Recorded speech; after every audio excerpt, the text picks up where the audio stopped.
Hinduism کے اندر اس چیز کی کوئی اہمیت نہیں، توحید کی اہمیت نہیں، توحید کے بارے میں بیان نہیں کیا گیا؟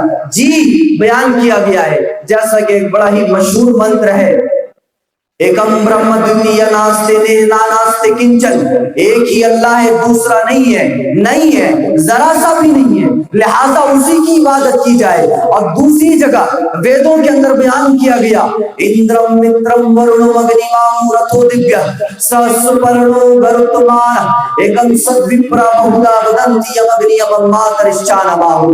وہی ایشور ہے جس کو اندر کہا جاتا ہے، جس کو متر کہا جاتا ہے، جس کو ورن، آخری کتاب جس کو محمد کے اوپر نازل کیا جائے گا، شنکل وشدھم شلوکے شردہ شراشتادکم شروا شاسترم شورتی منوہرم، اس کتاب کے اندر 6666 منتر موجود ہوں گے، اور قرآن حکیم کو لیے 6000 یا کم و بیش آیتیں قرآن حکیم کے اندر موجود ہیں۔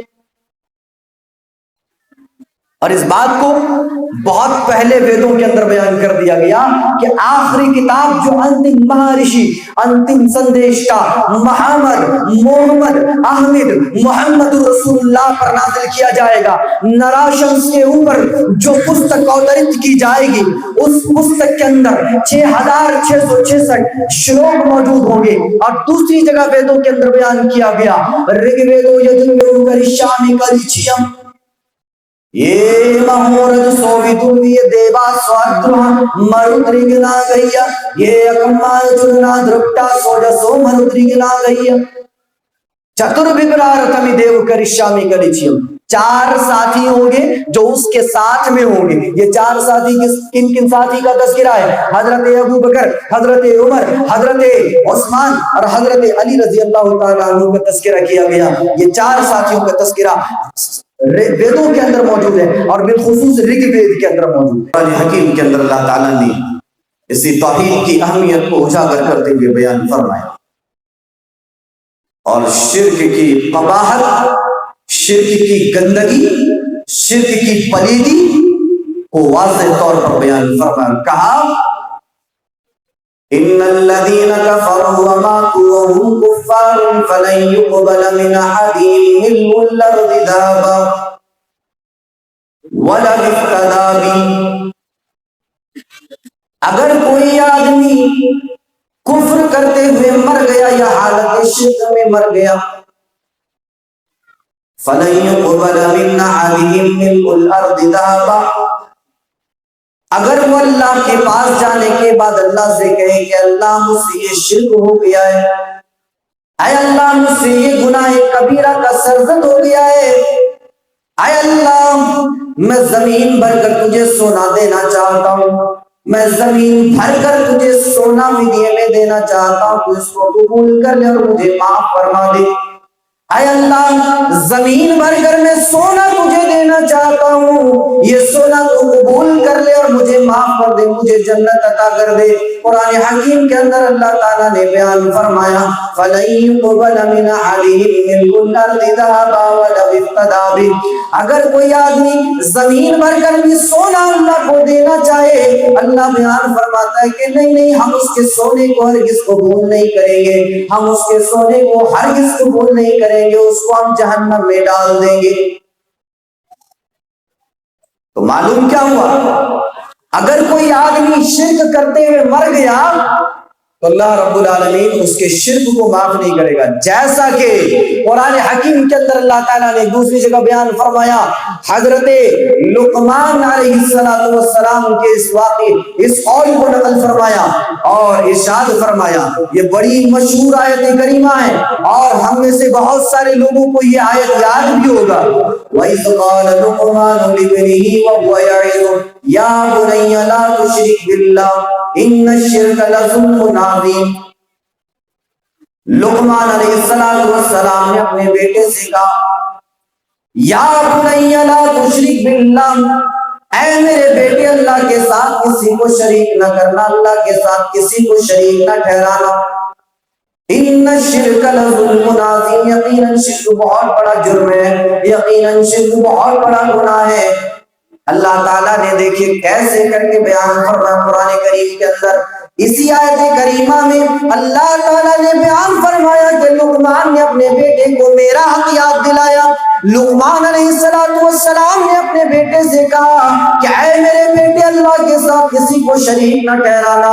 لقمان نے اپنے بیٹے کو اللہ کا حق یاد دلا دیا۔ اللہ نے اس کی اگلی آیت میں بیان فرمایا کہ او دنیا کے سارے بیٹوں سن لو، دنیا کے سارے بیٹوں سن لو، تمہارے ماں باپ تمہیں بڑی محنت سے پال پوس کر بڑا کرتے ہیں۔ لقمان نے اپنے بیٹے کو میرا حق یاد دلایا، میں دنیا کے سارے بیٹوں کو اپنے باپ اور اپنی ماں کا حق یاد دلاتا ہوں۔ اللہ تعالیٰ نے اگلی آیت کریمہ کے اندر بیٹوں کو نصیحت کیا، اولاد کو نصیحت کیا اور کہا کہ تمہارے ماں باپ تمہیں بڑی محنت و مشقت سے پال پوس کر بڑا کرتے ہیں۔ اور دنیا کے لوگوں سنو، اپنے ماں باپ کا خیال رکھنا، ان کے ساتھ احسان کرنا، ان کے ساتھ سلوک کرنا، اچھے برتاؤ کرنا، اچھے معاملات کرنا۔ اللہ رب العالمین نے شرک کی قباحت کو بیان فرمایا۔ اور دوسری جگہ اللہ رب العالمین نے تمام انبیاء کا تذکرہ کیا، حضرت آدم علیہ السلام کا، حضرت نوح علیہ السلام کا، حضرت ادریس، حضرت عیسیٰ اور حضرت یعقوب اور یوسف، حضرت ابراہیم اور حضرت اسماعیل اور اسحاق علیہ نبینا علیہ السلام کا تذکرہ فرمایا۔ اور ان تمام نبیوں کا تذکرہ کرنے کے بعد اللہ نے کہا کہ اے میرے برگزیدہ پیغمبروں، اے میرے پیارے نبی، وَلَوْ أَشْرَكُوا لَحَبِطَ عَنْهُمْ مَا كَانُوا يَعْمَلُونَ، اگر تم نے میری ذات میں ذرہ برابر شرک کر لیا، اگر تم نے میری ذات میں ذرہ برابر بھی کسی کو اور بھی مدد کرنے والا مان لیا، کسی اور کو بھی عبادت کر لیا، کسی اور کو بھی ساجی مان لیا، کسی اور کو بھی میرا ساتھی مان لیا، اللہ تعالیٰ نے بیان فرمایا وَلَوْ أَشْرَكُوا لَحَبِطَ عَنْهُمْ مَا كَانُوا يَعْمَلُونَ۔ اے آدم، ہم نے تمہیں دنیا کے کونے میں نازل کیا، حوا کو دنیا کے کونے میں نازل کیا، دونوں کو ہم نے طویل مدت تک جدا رکھا، تم دونوں نے بڑی محنت و مشقت سے ایک دوسرے سے ملاقات کی۔ اے آدم، ہم تمہاری ساری نیکیوں کو برباد کر دیں گے، ہم نہیں دیکھیں گے کہ تم ابو البشر ہو، تم دنیا کے سارے لوگوں کے باپ ہو۔ اے آدم، ہم تمہارے سارے نیکیوں کو برباد کر دیں گے۔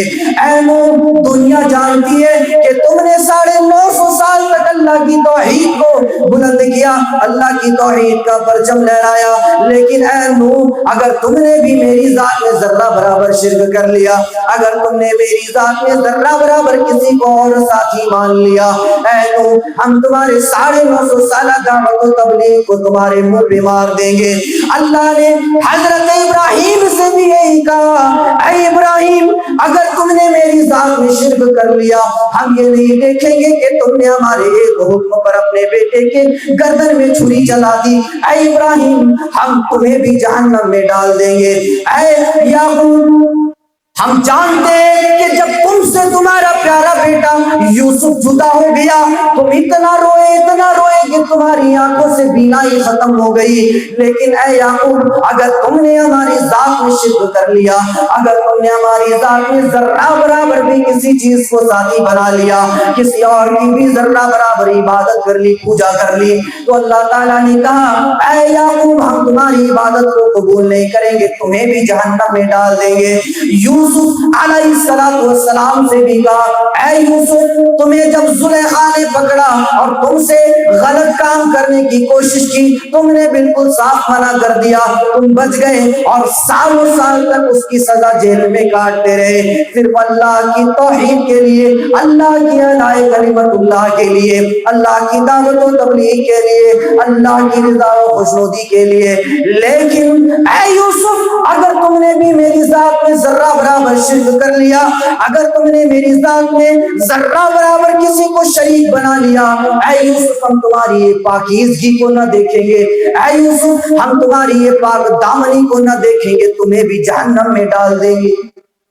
سارے نبیوں کا تذکرہ کرنے کے بعد کہا وَلَوْ أَشْرَكُوا لَحَبِطَ عَنْهُمْ مَا كَانُوا يَعْمَلُونَ، اگر تم میں سے کوئی بھی میری ذات میں ذرہ برابر شریک ٹھہرا دے تو ہم ان کے تمام نبوتوں کو چھین لیں گے، ہم تمہارے سارے کے سارے اعمال اکار کو برباد کر دیں گے۔ اور ان تمام انبیاء کرام کے تذکرے کے بعد اللہ تعالیٰ نے آخری نبی جناب محمد رسول اللہ صلی اللہ علیہ وسلم سے خطاب فرمایا۔ آخری نبی جناب محمد رسول اللہ صلی اللہ علیہ وسلم سے کہا لَإِنَّ أَشْرَكْتَ لَيَحْبَطَنَّ عَمَلُكَ وَلَتَكُونَنَّ مِنَ الْخَاسِرِينَ۔ اے میرے نبی محترم، اے میرے پیارے نبی، آپ کا مقام و مرتبہ اتنا زیادہ ہے، اتنا زیادہ مقام و مرتبہ ہے کہ ہم نے کبھی آپ کو یا محمد کہہ کے نہیں پکارا، جب بھی ہم نے پکارا تمہیں یا ایھا الرسول کہہ کے پکارا، یا ایھا المزمل کہہ کے پکارا، یا ایھا المدثر کہہ کے پکارا، یا ایھا النبی کہہ کے پکارا۔ جب بھی تمہارا تذکرہ کرنا ہوا نون والقلم وما یسطرون کہہ کے تذکرہ کیا، والضحی واللیل اذا سجا کہہ کے تمہارا تذکرہ کیا، اور جب بھی تمہارا تذکرہ کرنا ہوا سراج کہہ کے تذکرہ کیا، اور منیر کہہ کے تمہارا تذکرہ کیا۔ لیکن اے میرے پیارے نبی، اگر آپ نے میری ذات میں ذرہ برابر کسی کو شریک بنا لیا، اگر آپ نے میری ذات میں ذرہ برابر کسی کو شریک ٹھہرا لیا، اے میرے نبی محتشم، ہم آپ کی 23 سالہ نبوت کو ختم کر دیں گے۔ آپ کی 23 سالہ نبوت ہماری نظروں میں کوئی معنی نہیں رکھے گی، آپ کی 23 سالہ نبوت ہم مکار کو برباد کر دیں گے، آپ کی ساری تہجدوں کو برباد کر دیں گے، آپ کا رو رو کر دعا کرنا ہم برباد کر دیں گے، آپ کا اپنے دندان مبارک شہید کرنے نہ برباد کر دیں گے۔ اے نبی کریم، آپ کا مکہ سے مدینہ ہجرت کر جانا برباد کر دیں گے۔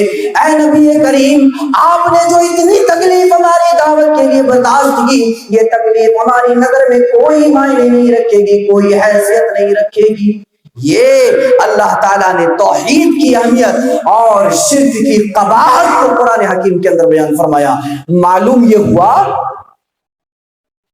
کہ اگر آدمی شرک کرے گا ذرہ برابر، جی بہت زیادہ نہیں، ذرہ برابر اگر شرک کر لے تو اللہ تعالیٰ بیان کرتا ہے کہ ہم اس کی ساری عبادتوں کو تو برباد کریں گے لیکن اس کو بھی ہم جہنم میں ڈال دیں۔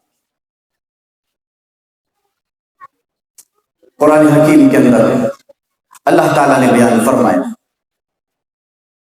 کہ اگر کسی نے ظلم کیا یعنی شرک کیا، کیا کریں گے؟ ہم امن چھین لیں گے، امان چھین لیں گے، ہدایت یافتہ نہیں بنائیں گے اس کو۔ جی کیا بتایا اللہ تعالیٰ نے؟ اگر کوئی آدمی موحد بن جائے، کوئی آدمی توحید والا بن جائے، رب ذوالجلال والاکرام کہتا ہے ہم اس کو امن کی گارنٹی دیتے ہیں۔ اگر ہم امن و امان میں نہیں ہیں، ہمارا گھرانہ امن و امان میں نہیں ہے، ہمارا معاشرہ امن و امان میں نہیں ہے اور ہم پریشان ہیں، ایک وجہ یہ ہو سکتی ہے کہ ہماری توحید کے اندر بگاڑ ہے، ہماری توحید کے اندر خلل باتیں۔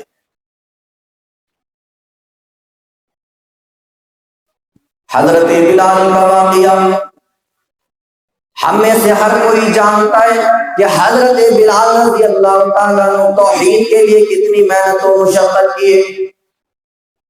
ان کا آقا انہیں پکڑ لیتا تھا اور باندھ کر بچوں کے ہاتھوں میں دے دیا کرتا تھا، وہ بچے انہیں مدینے مکے کی گلیوں میں گھمایا کرتے تھے، مکے کی گلیوں میں انہیں گھما کر کے انہیں زخمی کر دیا کرتے تھے اور گرم گرم ریت میں ان کو ننگا سلا دیا کرتے تھے۔ کہتے تھے کہ اے بلال اس توحید سے مکر جاؤ، اللہ کو ماننے سے مکر جاؤ ورنہ ہم تمہیں اسی طرح جلا کر خاک میں ملا دیں گے۔ لیکن حضرت بلال رضی اللہ تعالیٰ عنہ، ہائے میں قربان جاؤں ان کی پختگی پر، ان کی پختگی پر میں قربان جاؤں۔ حضرت بلال گرم ریت پر لیٹ جایا کرتے تھے، اپنی چربی کو پگھلا لیا کرتے تھے، اپنے آپ کو تکلیف پہنچا لیا کرتے تھے، اپنے آپ کو سخت مشکلات میں ڈال لیا کرتے تھے، لیکن کبھی بھی اللہ کی ذات میں کسی کو شریک ٹھہرانا گوارا نہیں کیا۔ کبھی بھی حضرت بلال نے یہ نہیں کہا کہ ٹھیک ہے اتنی سزائیں دے رہے ہو ٹھیک ہے میں اللہ کو ماننے سے انکار کر دیتا ہوں. کبھی نہیں کہا حضرت بلال.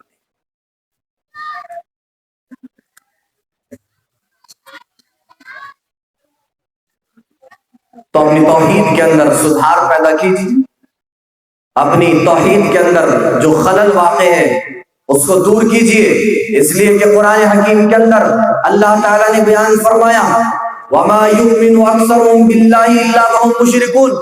بہت سارے لوگ ایسے ہیں سوچتے ہیں کہ ہم ایمان والے ہیں، سوچتے ہیں ہم مومن ہیں، لیکن وہ شرک کرتے ہیں. اس چیز کو اللہ تعالیٰ نے قرآن حکیم کے اندر بہت پہلے بیان کر دیا. ہم میں سے بھی بہت سارے لوگ ایسے ہیں سوچتے ہیں ہم ایمان والے ہیں، ہم مومن ہیں، ہم اچھے مسلمان ہیں، ہم یہ سوچتے ہیں، لیکن ہمیں نہیں معلوم کہ ہماری سوچ کے ساتھ ساتھ ہم شرک بھی کر رہے ہیں. شرک سے دور ہو جائیے، اس لیے کہ مسلمان تبھی مسلمان بنتا ہے جب وہ شرک سے پاک ہو جاتا ہے.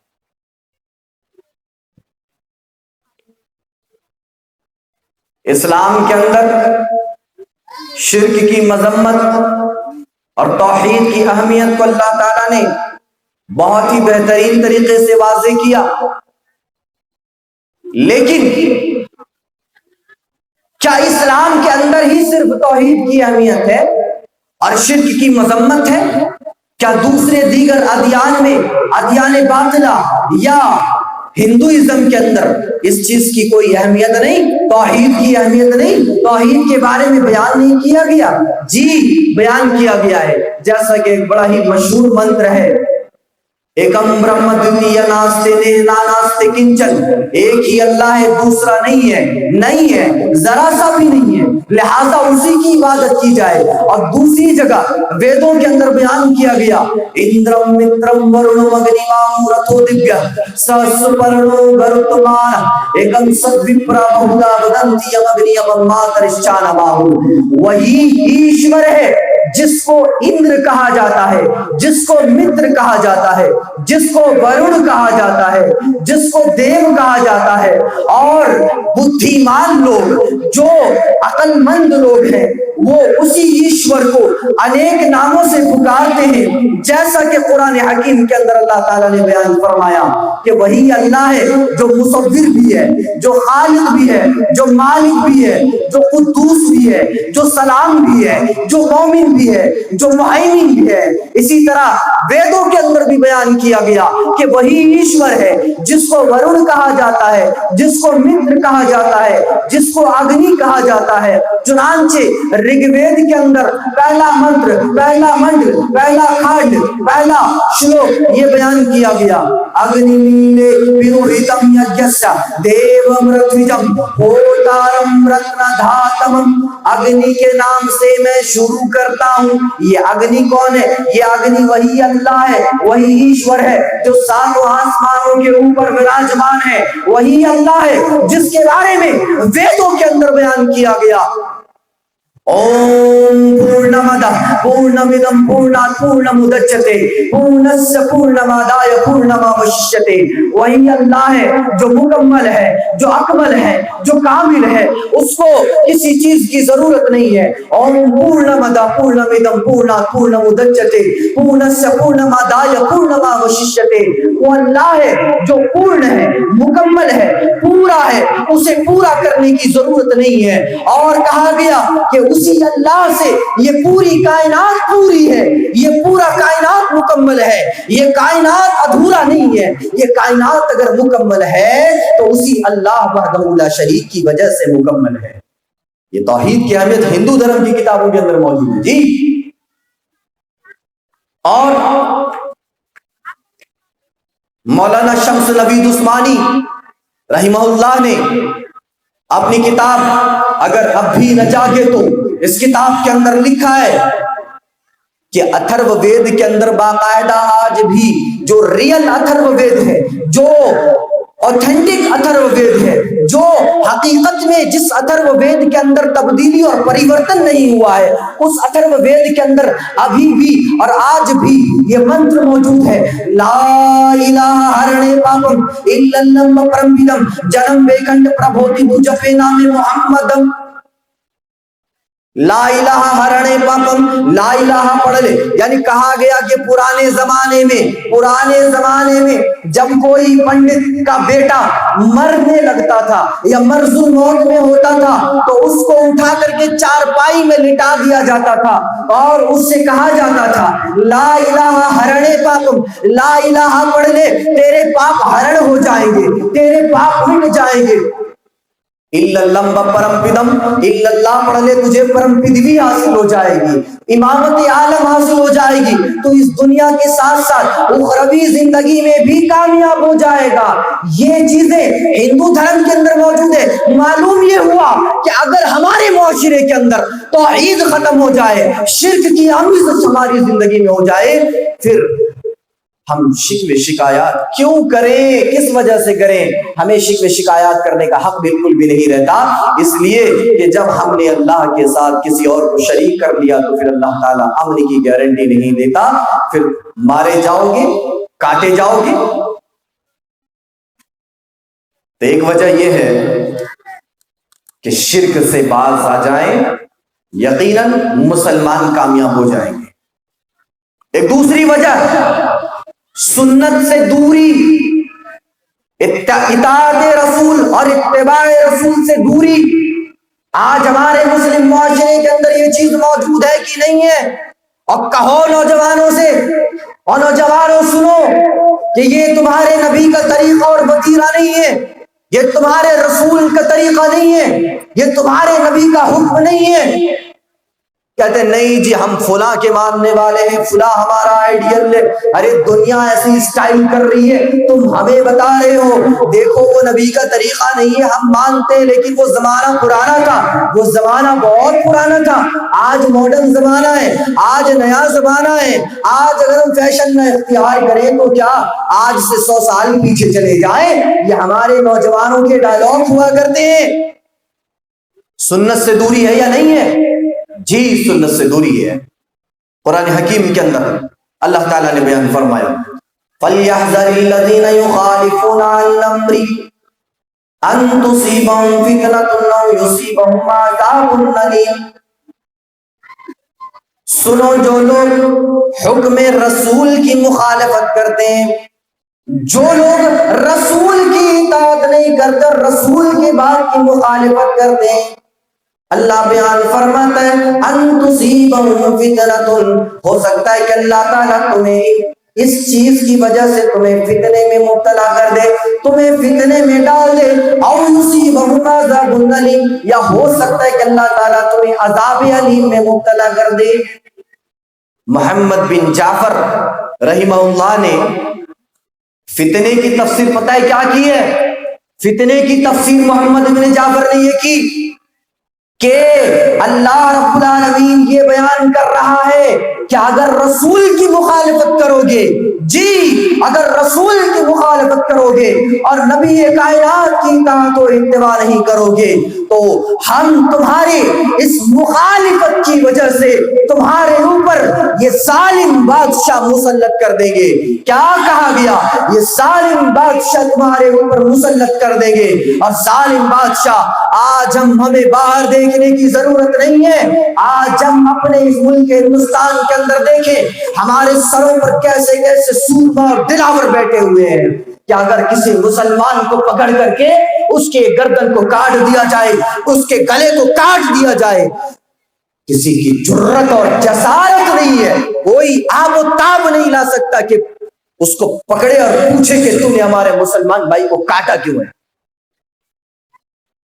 اور میرے پاس وہ خبریں بھی پہنچی کہ مہاراشٹر کے اندر ایک مسلمان نوجوان کو پکڑ کر کے ہمارے ایک ہندو بھائی نے بڑا سا چھرا لے کر کے، بڑا سا ہتھیار لے کر کے اس کو مارا.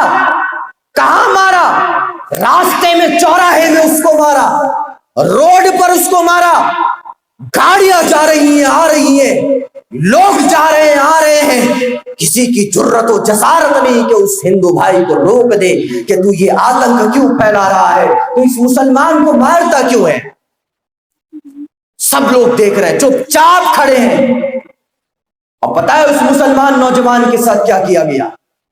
اس مسلمان نوجوان کا ایک ہاتھ کاٹ دیا گیا، ایک ہاتھ راستے میں پڑا ہوا ہے، اس کا جسم دوسری جگہ پڑا ہوا ہے، اس کا دوسرا ہاتھ کٹا ہوا ہے اور راستے میں پڑا ہوا ہے، اس کا جسم کہیں اور پڑا ہوا ہے، دونوں ہاتھ کاٹ دیے اور خون بہت زیادہ بہنے کی وجہ سے وہ نوجوان وہیں پر مر جاتا ہے۔ کہا ان تصیبہم فتنۃ او یصیبہم عذاب علیم، اگر تم نے رسول کی مخالفت کی تو تمہارے اوپر ظالم بادشاہ مسلط کر دیا جائے گا۔ کون سے ظالم بادشاہ کی بات کی جا رہی ہے؟ جی وہی ظالم بادشاہ کہ آج اگر کسی لڑکی کے ساتھ ریپ ہو جاتا ہے، کسی لڑکی کے ساتھ بلاత్کار ہو جاتا ہے، وہی بادشاہ خاموش بیٹھا رہتا ہے، جرأت نہیں ہوتی ہے کہ اس آدمی کو ڈھونڈ کر نکالا جائے، اس آدمی کو سزائے موت دی جائے جس نے اس بچی کے ساتھ ناروا سلوک کیا۔ جی ہمارے اوپر وہی بادشاہ مسلط ہے کہ چھوٹے چھوٹے مسلمان بچیوں کے ساتھ بلاత్کار ہوتا رہا اور ہم نیند لیتے رہے، ہم خواب غفلت میں سوئے رہے، ہمیں جاگنے کی توفیق نہیں ہوئی، چھوٹے چھوٹے بچیوں کے ساتھ بلاత్کار ہوتا رہا۔ کیا کہا اللہ نے؟ اگر تم نے رسول کی مخالفت کی، ظالم بادشاہ اور ظالم حکمران تمہارے اوپر مسلط کر دیں گے۔ اور کیسے ظالم حکمران؟ یاد کیجئے 2017 کے اس واقعے کو جہاں پر مسلمانوں کو گاجر مولی کی طرح کاٹا گیا تھا، جہاں پر مسلمانوں کو تہہ تیغ کر دیا گیا۔ یہی نہیں، دو طرف سے دو لوگوں نے مسلمان کو پکڑا اور بیچ سے اس کو پھاڑ کر کے دو ٹکڑے کر دیے۔ 2017 کے اس واقعے کو یاد کیجئے، برما کے ان واقعات کو، اور تھوڑا اور پیچھے چلے جائیے۔ ہم ابھی رسول کی مخالفت کر رہے ہیں؟ جی نہیں، آج سے ہماری مخالفت نہیں ہے، زمانہ ہو گیا، عرصہ دراز ہو گیا، ہم نے رسول کی مخالفت کو لازم پکڑ لیا ہے۔ کیوں؟ 2002 کے واقعے کو بھلا دیا آپ لوگوں نے، جو گجرات کے اندر دنگا ہوا تھا، گجرات کے اندر جو آتنک پھیلا تھا اور جو فتنہ بپا ہوا تھا، کتنے مسلمان مردوں کو، مسلمان بوڑھوں کو، مسلمان عورتوں کو قتل کیا گیا، اور جہاں کہیں بھی کوئی مسلمان نظر آتا فوراً اس کو ہمارے ہندو بھائی پکڑ لیا کرتے تھے، اور اس کو پکڑنے کے بعد اس کا اظہار کھول دیا کرتے تھے کہ اگر اس کا ختنہ ہو کے ہے تو اس کو کاٹ دیں گے، اگر ختنہ ہو کے نہیں ہے تو اس کو چھوڑ دیں گے۔ 2002 کے اس واقعے کو بھلا دیا۔ کیا معلوم ہوتا ہے ان چیزوں سے؟ ہم نے رسول کی مخالفت آج سے نہیں کی، بہت پہلے سے کی۔ اور آئیے تھوڑا اور ادھر، مجھے اچھی طرح یاد ہے کہ آسام کے اندر جب فتنہ برپا ہوا، ہندو مسلمانوں کے اندر جب جنگ چھڑی، وہاں پر دہشت کا جب ماحول بنا، کیا ہوا وہاں پر؟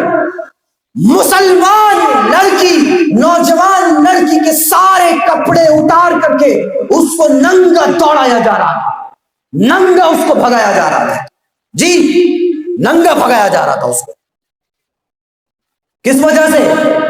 کہا کہ اگر تم نے رسول کی مخالفت کی تو ہم تمہارے اوپر ایسے ظالم حکمران مسلط کریں گے کہ تمہیں ننگا بھگایا جائے گا، ننگا دوڑایا جائے گا، اور باقی سارے کے سارے مسلمان خواب غفلت کی نیند لیتے رہیں گے، سارے کے سارے مسلمان سوئے رہیں گے، کسی کے اندر جرأت و جسارت نہیں۔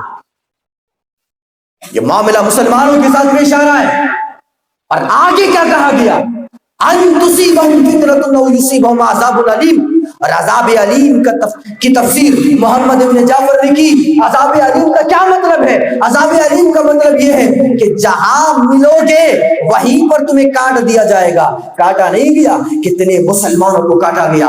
آج بھی بیچ بیچ میں ملک ہندوستان کے حالات خراب ہوتے رہتے ہیں۔ میں نے بہت کچھ بول دیا ہے، حالانکہ اتنا بولنا آج کے اس دور میں ان حالات میں بالکل درست نہیں ہے، لیکن بس میں یہ چاہتا ہوں کہ میں اتنی دور سے آیا ہوں تو کچھ نہ کچھ اہم باتیں آپ حضرات کی خدمت میں پیش کر کے چلا جاؤں۔ غفلت کی نیند سے اٹھیے، اور رسول کی مخالفت سے باز آ جائے، جہاں رسول کا حکم آ جائے وہاں پر آمنا و صدقنا کہنے کی عادت ڈال لیجئے کہ ہم اس بات پر ایمان لے آئے اور ہم اس کی تصدیق کرتے ہیں۔ رسول کی بات آ جانے کے بعد مسلمانوں کا حال یہ ہے، نا جی نا، ہمارے مولوی نے کچھ اور بات کہی ہے، ہمارے ملا نے کچھ اور بات کہی ہے، اور تیرا مولوی رسول سے بڑھ کر ہو گیا، تیرا ملا نبی کریم سے زیادہ مقام و مرتبے والا ہو گیا۔ کہتا ہے ہمارے مولوی نے کچھ اور بات کہی، ہم اس کو نہیں مانتے۔ ذرا اٹھاؤ اس واقعے کو جو واقعہ حدیثوں کے اندر موجود ہے۔ نبی کریم صلی اللہ علیہ وسلم جمعہ کا خطبہ دے رہے ہیں، اور جمعہ کا خطبہ دے رہے ہیں، صحابہ اکرام مسجد کے اطراف و اکناف کچھ صحابہ اکرام کھڑے تھے۔ نبی کریم صلی اللہ علیہ وسلم نے ان صحابہ اکرام کو دیکھا اور دیکھنے کے بعد کہا بیٹھ جاؤ۔ کیا کہا؟ بیٹھنے کے لیے کہا۔ ایک صحابی رسول حضرت عبداللہ ابن مسعود رضی اللہ تعالیٰ عنہ جمعہ کے لیے مسجد کے اندر تشریف لا رہے تھے، نبی کریم کا فرمان سنا۔ یہ فرمان حضرت عبداللہ ابن مسعود کے لیے نہیں تھا، یہ دیگر صحابہ کرام جو کھڑے تھے ان کے لیے تھا۔ جیسے ہی نبی کا فرمان سنا کہ بیٹھ جاؤ، حضرت عبداللہ ابن مسعود دروازے پر بیٹھ گئے، مسجد کے دروازے پر بیٹھ گئے۔ نبی کریم صلی اللہ علیہ وسلم نے کہا اے عبداللہ تم کیوں بیٹھ گئے؟ میں نے تو تم سے نہیں کہا بیٹھنے کے لیے، میں نے تو ان سے کہا، تم کیوں بیٹھے؟ کہا اے میرے آقا آپ نے کہا بیٹھ جاؤ، میں نے سن لیا، آپ کا فرمان میرے کانوں سے ٹکرا گیا، اور اتنا سننے کے بعد اگر میں ایک قدم بھی مسجد کے آگے بڑھاتا تو میں یہی سمجھ رہا تھا کہ وہ میرے قدم مسجد کی طرف نہیں بلکہ جہنم کی طرف بڑھ رہے ہیں۔ اللہ اکبر! یہ جذبہ اطاعت، یہ اتباع ہمارے اندر ہونی چاہیے۔ ہم پریشان ہیں، ہم پریشان ہیں، لاکھ جوتے کھا رہے ہیں، دعا بھی کر رہے ہیں اللہ ہم پر ظلم اٹھا لے، یہ لوگ ہمیں پریشان کر کے رکھ دیے ہیں، اے اللہ پریشانیوں کو اٹھا لے۔ اور جب پریشانیوں کا سیلاب چلتا ہے ہمارے ملک ہندوستان کے اندر، مسجدوں کے اندر دعائیں ہونے لگتی ہے، جمعہ کے خطبات چینج ہو جاتے ہیں، جمعہ کے خطبوں میں بیان کیا جاتا ہے کہ اللہ کا نام لو، توبہ کرو، رسول کا نام لو اور قرآن و حدیث کے ماننے والے بن جاؤ۔ جی یہ ہوتی ہے کہ نہیں مسجدوں کے اندر، لیکن اس کے بعد ہم یہ نہیں دیکھتے کہ ہم نجی زندگی میں ہمارے معاملات جو ہیں وہ کیسے، ہم رسول کی مخالفت کر رہے ہیں، موافقت کر رہے ہیں، رسول کی اتباع کر رہے ہیں، اطاعت کر رہے ہیں یا نافرمانی کر رہے ہیں۔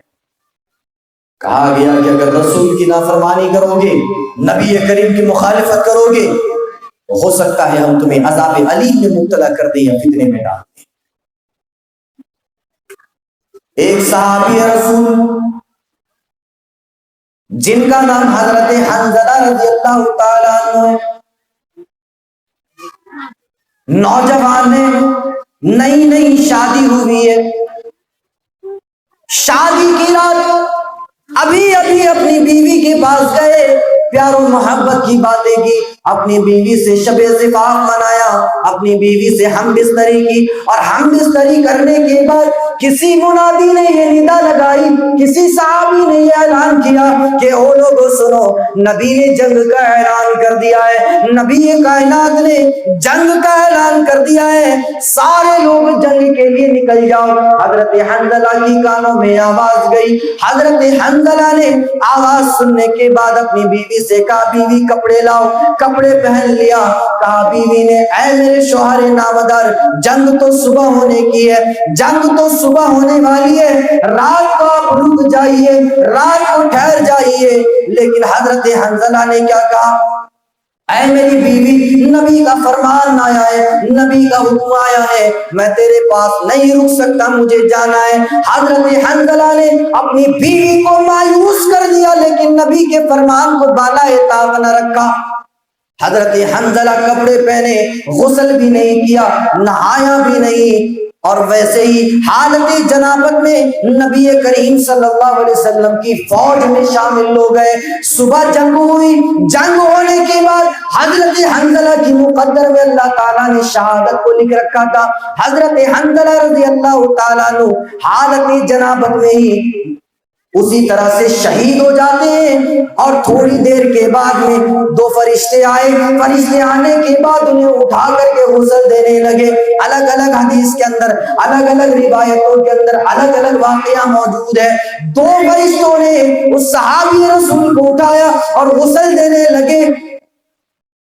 اللہ کے رسول صلی اللہ علیہ وسلم نے ان کی بیوی کو بلایا اور بیوی سے پوچھا کہ او حنظلہ کی بیوی, ذرا بتاؤ تو صحیح کہ اس حنظلہ کے ساتھ کیا معاملہ ہوا ہے, کیا ماجرا ہے کہ یہ حنظلہ ایسا ہوا کہ اس کو دو فرشتوں نے اٹھایا اور ہوا میں اٹھا کر کے اس کو دو فرشتوں نے غسل دیا. بیوی نے سارا ماجرا کہہ کے سنا دیا. اللہ رب العالمین نے جذبہ اطاعت کو دیکھا, شوق اتباع کو دیکھا اور اتباع اطاعت کے جذبے کو دیکھ کر حضرت حنظلہ کو وہ مقام و مرتبہ عطا کیا جو کسی صحابی کو عطا نہیں کیا. کسی صحابی دوسرے صحابیوں کو کسی فرشتے نے آ کر کے نہلایا نہیں, لیکن حضرت حنظلہ رضی اللہ تعالیٰ عنہ کو فرشتے آئے نہلانے کے لیے. نبی کا فرمان لایا, فوراً نکل گئے. چوں چرا نہیں کیا ہماری اور آپ کی طرح.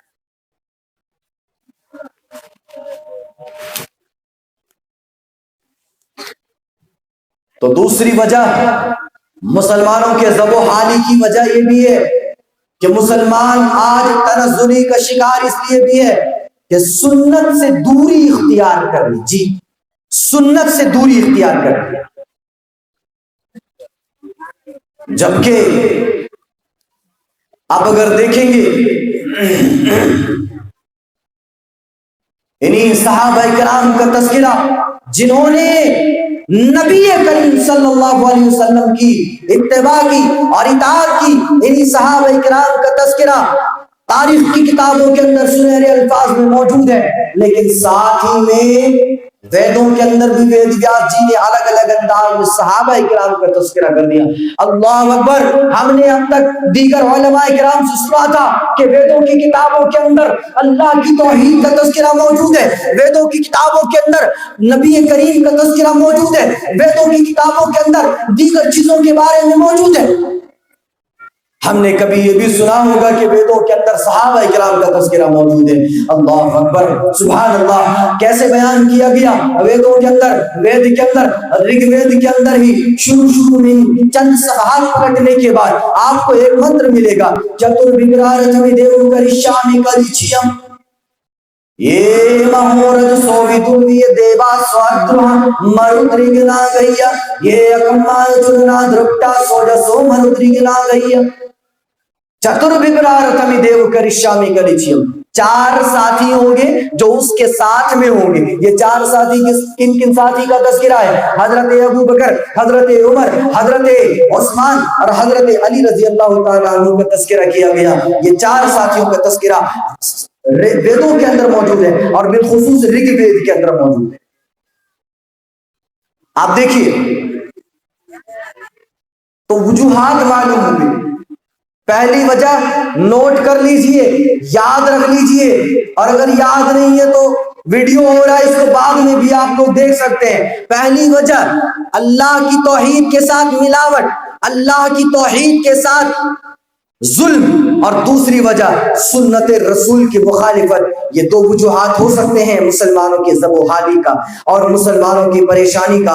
یہ دو وجوہات ہو سکتے ہیں اور مسلمانوں کے تنزل کے وجوہات میں سے یہ دو وجوہات ہیں. ایک تیسری وجہ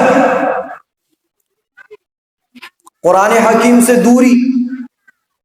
آج مسلمانوں کو دیکھو, رمضان کا دن آیا, جیسے ہی ماہ رمضان آیا, رمضان میں قرآن لیا, دھڑا دھڑ پڑھ رہے. کیا پڑھ رہے ہو بھائی؟ قرآن پڑھ رہے. کتنا پڑھے؟ آج ہم نے 2 پارے ختم کر دیے, 3 پارے ختم کر دیے.